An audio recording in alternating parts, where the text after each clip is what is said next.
अस्सलाम वालेकुम गाइस, कैसे हो आप सब लोग। मैं हूँ फारिया जवेद और आज मैं आप लोगों के साथ सीरम का रिव्यू करने लगी हूँ। Golden 24 gold serum. तो ये देखें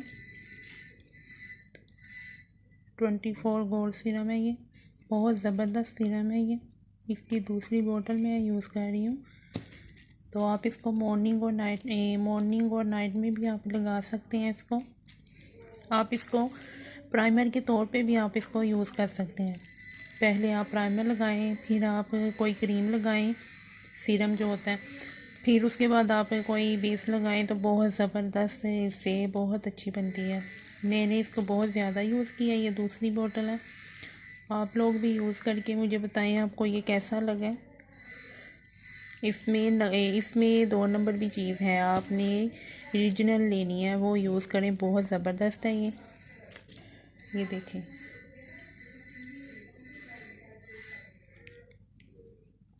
तो प्लीज़ मेरे चैनल को सब्सक्राइब कर दें और लाइक भी कर दें। अल्लाह हाफिज़।